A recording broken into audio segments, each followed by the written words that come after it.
que são, sabe, vítimas dos usuários também. Toda vez que a gente fala de combater as drogas, possivelmente fosse mais fácil a gente combater os nossos viciados internamente. Os usuários são responsáveis pelos traficantes que são, sabe, vítimas dos usuários também.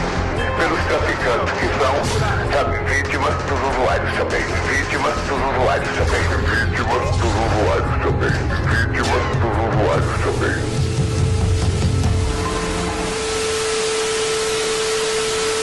Enquanto o pau comia no Rio de Janeiro, na Penha e no Alemão, olha o que acontecia na Comissão de Segurança Pública e Combate ao Crime Organizado da Câmara dos Deputados. Aperta o play, edição. Valeu, presidente. Parabéns. Moleque, Parabéns, presidente. Moleque, você vai pagar por ser moleque. O povo vai responder o que você carrega nas costas. Seu moleque covarde. Moleque covarde. É isso que o senhor é. Parabéns pelo E trabalho, é vale presidente. tanto que é bom demais. Sabe o que é bom? Matar a gente. Matar 70 pessoas no Rio de Janeiro, inclusive policiais.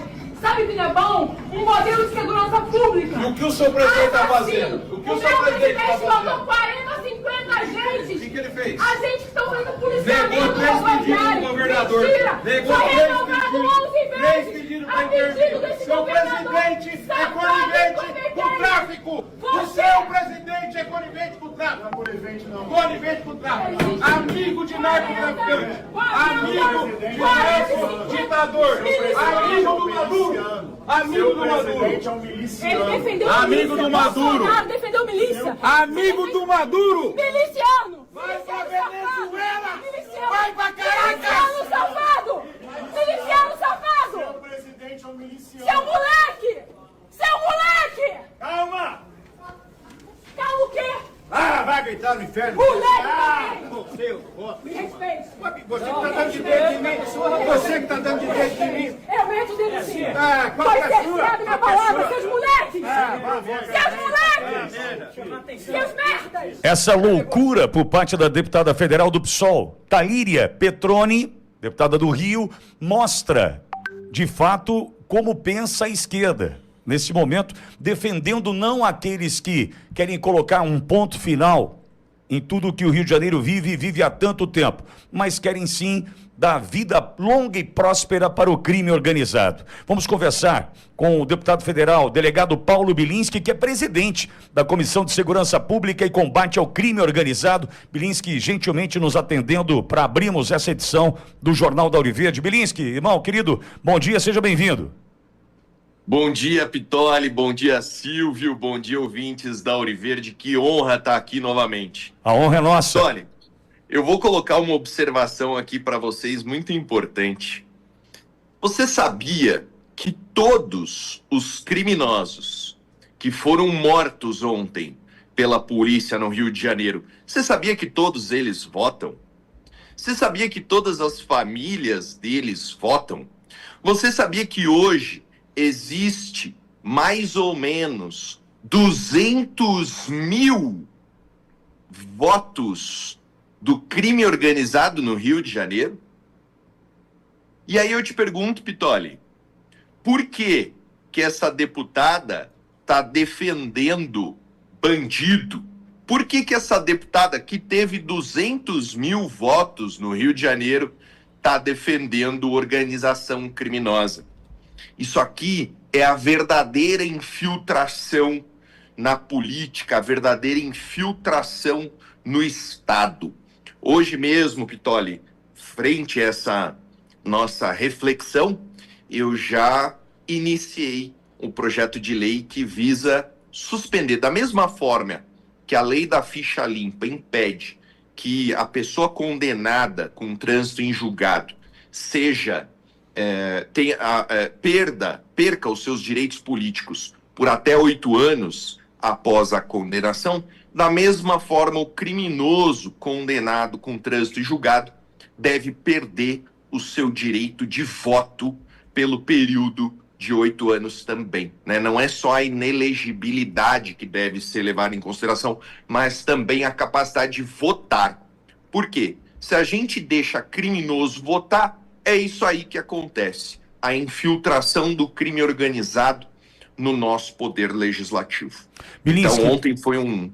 Pode perguntar. Não, bom, pode falar. Ontem foi, pode falar, por favor. Ontem foi, para mim, um marco, né? Eu abri a reunião da Comissão de Segurança Pública, claro, com uma nota de pesar no momento que a gente abriu, eram somente 2 policiais que tinham sido mortos, 2 policiais civis. Até o fim da reunião da Comissão de Segurança Pública, esse número passou a 4 policiais, 2 policiais civis, 2 policiais militares. Eu abri dessa forma e tocamos a reunião trabalhando, até que vieram esses membros do PSOL do Rio de Janeiro para atrapalhar, para fazer discurso pró-ladrão, para chorar a morte de bandido. Isso aí é inaceitável, Pitoli, é inaceitável. Bilinski, antes de passar para o Olavo e também para Silvio Navarro, a questão que a gente vem tratando já há bastante tempo é que o endurecimento tem que partir do Parlamento, do Congresso. A Câmara e o Senado devem aprovar leis mais rigorosas para a gente tentar combater o crime. Do mesmo jeito, aliás, por um outro lado, nós temos um presidente da República que diz que o traficante é vítima do usuário. Dias depois dessa triste declaração, dessa declaração que assustou a todos, está aí o que acontece no Rio de Janeiro. A gente vai conseguir dar a resposta a partir da tua comissão, a comissão presidida por você, Segurança Pública e Combate ao Crime Organizado, a resposta que a sociedade precisa, ou com estes que atrapalham e um presidente que defende o presidente dos traficantes, a gente vai conseguir ou não vai passar esse Brasil a limpo no que tange o endurecimento das leis, Bilinski? Olha, eu tenho uma ótima notícia para você, e para todos os ouvintes e para todos os cidadãos de bem do Brasil. Ontem a gente finalizou de coletar a urgência do projeto de lei que é o Marco Legal de Combate ao Crime Organizado. Nós temos agora 287 assinaturas pela urgência desse projeto que garante a aprovação dele no plenário. Esse projeto é a verdadeira resposta para o crime organizado no Brasil. A gente tem que comparar o nosso projeto, o 2646, com o que o governo está fazendo. Então, em 3 anos de governo Lula, quais foram as iniciativas legislativas de combate ao crime organizado do presidente Lula? Ele mentiu para o povo, dizendo que a PEC da segurança pública era uma PEC que ia auxiliar a segurança pública, o que é mentira, com todas as letras, fumaça, com todas as letras. Por que é mentira? Porque é uma proposta de emenda à Constituição que fala de tudo menos segurança pública. Ela fala exclusivamente de concentração de poder nas mãos da União. Essa mesma União que está fazendo esse trabalho péssimo, esse trabalho ruim na administração da segurança pública. Então essa PEC é um zero à esquerda. Pior, ela tem um efeito negativo, porque ela tira poder do Estado, que é quem realmente trabalha e combate, coloca o poder na mão da União, que não tem capacidade nenhuma de contribuir para o combate ao crime. Essa é uma iniciativa. A segunda iniciativa é um projeto de lei que vem do Ministério da Justiça, o projeto antimáfia. Que, Pitoli, a forma mais simples de explicar ele é aspirina para quem está com câncer metastático. Aspirina para quem está com câncer metastático. Resolve? Não. Ajuda? Não. É só para mascarar. É só para dizer que fez, tá? Então, essas são as 2 iniciativas do governo que não servem para nada. Do outro lado, nós temos um projeto de lei que altera 21 temas de segurança pública no Brasil. Código Penal, Código de Processo Penal, Lei de Execução Penal, Lei de Combate ao Crime Organizado, Estatuto da Criança e do Adolescente, Código de Processo Civil, Código de Defesa do Consumidor, Lei de Crimes Ambientais e mais um monte de coisa. Por que esse projeto é importante? Porque ele diz o seguinte, a partir de agora, a partir da publicação dessa lei, o crime organizado não se cria mais no Brasil. Não vai ter dinheiro, não vai ter possibilidade de fuga, não vai ficar cumprindo pena em regime aberto, vai ficar trancado, meu irmão. Quer participar de organização criminosa? Vai para a Venezuela. Citando aqui o meu grande amigo Rodolfo Nogueira, vai para Caracas. O ministro da Fazenda, Fernando Haddad, cobrou maior atuação do governador Cláudio Castro no combate ao financiamento do crime organizado. Nós, pessoalmente, aqui da Fazenda, estamos atuando forte no Rio de Janeiro contra o crime organizado, na minha opinião, da maneira mais eficaz, né? Que é a questão dos combustíveis, né? Vocês estão acompanhando, nós apreendemos 4 navios. Está uma guerra jurídica em torno da liberação ou não dessas mercadorias, e eu penso que o governador deveria nos ajudar em relação a isso.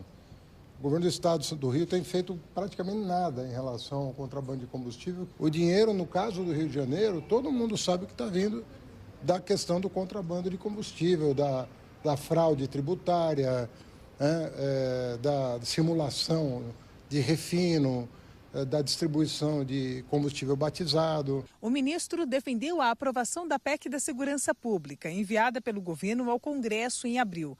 O texto centraliza e reforça a atuação federal na segurança pública e dá mais poderes para as polícias federal e rodoviária federal atuarem no combate aos crimes e no apoio a operações estaduais. Desde julho, a proposta está em uma comissão especial da Câmara. Por isso que é tão importante a PEC da Segurança Pública, que ela impõe a todos, governadores, presidente da República, Receita, Polícia Federal, Ministério Público Estadual, Ministério Federal, uma integração. Porque assim nós vamos conseguir combater o crime organizado. E nós estamos dando a nossa contribuição aqui. Em entrevista à Globo News, o relator da proposta na Câmara dos Deputados, o deputado Mendonça Filho, do União Brasil, afirmou que a discussão sobre o texto deve ser acelerada agora. Também defendeu maior integração entre União e estados no combate ao crime organizado. O Estado, aí no sentido mais amplo, ele precisa se unir a partir da atuação dos estados, da federação, dos governos estaduais e do próprio governo federal, para que a gente possa dar as respostas que a população deseja. Na semana passada, o Ministério da Justiça apresentou outro projeto para a segurança pública, que endurece a punição para integrantes de facções criminosas. O texto também prevê novas ferramentas para as investigações, como a possibilidade de infiltração ou permanência de um colaborador na organização criminosa e criação de empresas fictícias para operações policiais. Esse texto ainda não foi encaminhado para análise do Congresso. Este especialista em segurança pública defende maior participação de forças federais, tanto no controle de armas do crime organizado, como no financiamento dos criminosos. E essas armas, elas vão por meio de rodovias que a Polícia Rodoviária Federal pode atuar, elas passam por fronteiras que são controladas pela Polícia Federal. A capitalização dessas facções criminosas se dá muito pela droga que sai, né? Então a gente precisa de um controle maior nos portos e aeroportos do Brasil como um todo, principalmente da região Norte e Nordeste, que é onde o Comando Vermelho tem a sua presença uma presença marcante em termos de exportação de drogas, para evitar para você não ter essa capitalização tão grande. E a Receita Federal tem um papel importantíssimo em ajudar a ir atrás da lavagem do dinheiro. Este professor afirma que ações com foco nas finanças do crime organizado podem gerar resultados mais efetivos. Tem que ter ações muito mais no campo investigativo, no campo de evolução patrimonial desses grupos, de evolução financeira desses grupos, de identificação de para onde esse dinheiro está indo, para você não precisar operar diretamente com assassinatos e confrontos nessas comunidades. Nós procuramos assessoria do governo do Rio de Janeiro em relação às críticas do ministro Fernando Haddad ao governador Cláudio Castro. Ainda não temos nenhuma resposta em relação a isso. Hoje, mais uma vez, o Brasil se tornou notícia internacional. Imagens do que aconteceu no Rio de Janeiro foram transmitidas e divulgadas em praticamente todas as grandes redes de televisão do mundo, pelas rádios do mundo e principalmente pela imprensa internacional. Mais uma vez, o Brasil se torna famoso debaixo do governo do Lula, mas não é por bons motivos. O que nós vimos hoje no Rio de Janeiro é um absurdo. Os traficantes, coitados, pobres traficantes, além de serem oprimidos e serem vítimas dos usuários, como diz o nosso grande presidente, agora tem que enfrentar uma polícia opressora que quer acabar com o narcótico. Quem essa polícia pensa que eles são? Invadir uma área onde o STF já falou que não é para invadir, para eles poderem trabalharem tranquilamente. E agora nós temos essas imagens sendo transmitidas para o mundo inteiro, mostrando a soberania que o Lula tanto defende.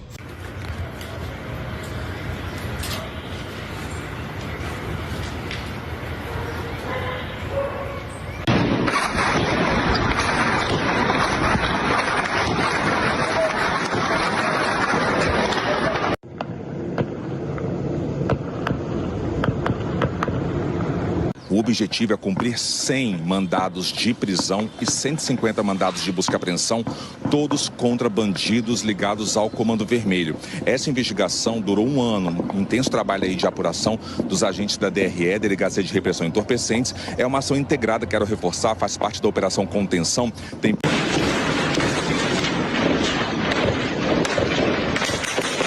E o pior é ver o governador do Rio de Janeiro dizendo que ele pediu ajuda ao Lula, pediu ajuda às Forças Armadas para poderem enfrentar o Comando Vermelho, e Lula negou.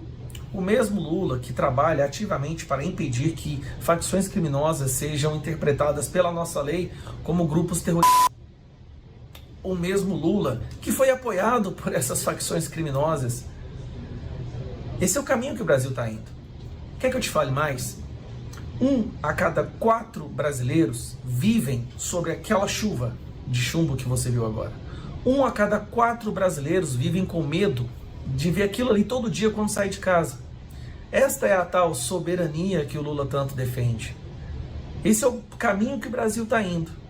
E aí o Lula vai na Malásia, numa coletiva de imprensa, dizer que o problema não é o traficante, o problema é o usuário. O traficante é só uma vítima do usuário. É muita vergonha que a gente está passando pelo mundo. Assim, eu tenho vergonha de viajar para qualquer país do mundo e dizer que eu sou um deputado federal do Brasil. Eu sou Brasil? Você é deputado lá daquele governo do Lula? Não, eu sou oposição. Como que a gente chegou nesse buraco? Mas é isso aí. Rio de Janeiro, dominado pelo narcotráfico. 25, 26% do Brasil dominado pelo narcotráfico. O Brasil virou um narcotráfico. O narcotráfico financiou a esquerda. Carvajal, braço direito do Maduro, que o diga. E aí nós temos esse governo impedindo que comandos vermelhos, facções criminosas como PCC sejam vistas pela lei como grupos terroristas. Soltando bomba de drone, gente. Policiais perderam as vidas, as pessoas do bem. Pais que não vão poder voltar para suas esposas, para os seus filhos, lutando contra os coitadinhos dos traficantes que o Lula defende. Quer que eu te fale? A pior parte disso tudo é que tem gente que acha isso bonito, que defende o Lula, mesmo com tudo isso que está acontecendo, mesmo com essas imagens horripilantes. Tem gente que tem a cara de pau, a disfarçatez de defender o que esse governo faz. Só para lembrar, isso aí chegou nesse nível por causa de uma decisão de um ministro do STF que proibiu que a polícia entrasse nessas áreas durante muito tempo, dando espaço para que as facções criminosas se armassem e treinassem e expandissem muito. E agora não querem deixar que as Forças Armadas sejam usadas para fazer isso. Acho que as Forças Armadas no Brasil só servem para apitar meio-fio mesmo. Caros telespectadores, hoje o Brasil não apenas virou notícia, ele se tornou sinônimo de vergonha internacional. As imagens que saíram do Rio de Janeiro, exibidas nas grandes redes de televisão e imprensa do mundo, não são um atestado de força do nosso Estado, mas sim a prova incontestável de um país à deriva, sob a égide de um governo que inverteu os valores de forma perigosa. O que assistimos foi uma reação brutal do crime organizado, do Comando Vermelho, que há anos se arma, treina e se expande em nosso território. E no meio desse caos, somos obrigados a engolir a narrativa oficial de um presidente que insiste em chamar os traficantes de coitadinhos, de vítimas dos usuários. Essa é a cereja do bolo da nossa hipocrisia política. O traficante, o criminoso que mata, aterroriza e domina comunidades, é alçado à posição de oprimido pelo próprio chefe da nação. Isso não é apenas uma distorção de linguagem.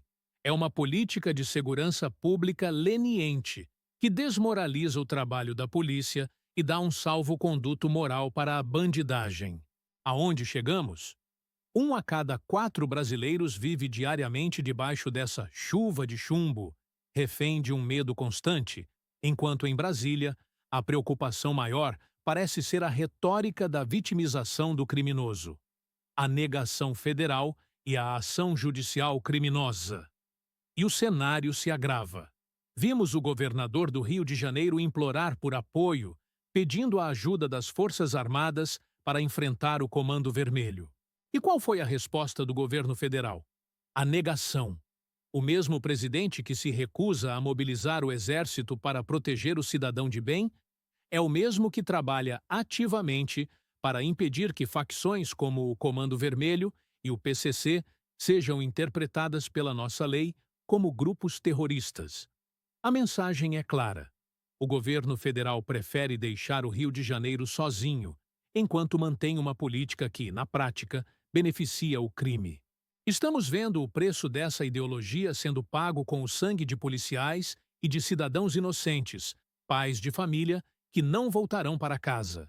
Tudo isso, meus amigos, é agravado por uma situação que tem raízes profundas no ativismo judicial.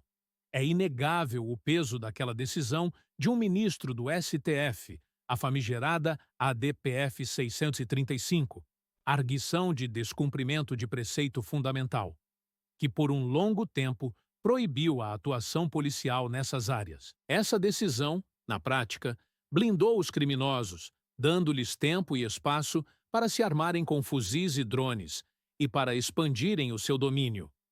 Hoje, quando o governador do Rio de Janeiro diz que não tem apoio, ele também está dizendo que suas mãos estão atadas por uma decisão judicial que, no nosso entendimento, é catastrófica para a segurança pública. Conclusão: o Brasil virou um narcotado. A soberania que o Lula tanto defende é, na verdade, a soberania do crime organizado. Essa é a realidade. O Brasil se transformou em um narcotado, onde facções criminosas soltam bombas de drone e comandam 26% do nosso território. Não podemos nos calar. É uma vergonha para o nosso país. É revoltante que, mesmo diante de imagens tão horripilantes, ainda haja quem defenda esse cenário e esse governo. A verdade é que o caminho traçado é o da submissão ao crime. E enquanto o governo federal estiver mais preocupado em vitimizar o traficante do que em defender o cidadão de bem, a única função que restará às nossas Forças Armadas, como ironizado no texto, será a de pintar meio fio. O combate ao narcotráfico não será efetivo enquanto o topo da República insistir que o problema é o viciado e não o bandido que o financia. É hora de dar um basta nessa narrativa e exigir o uso da força total do Estado contra o terrorismo das facções criminosas.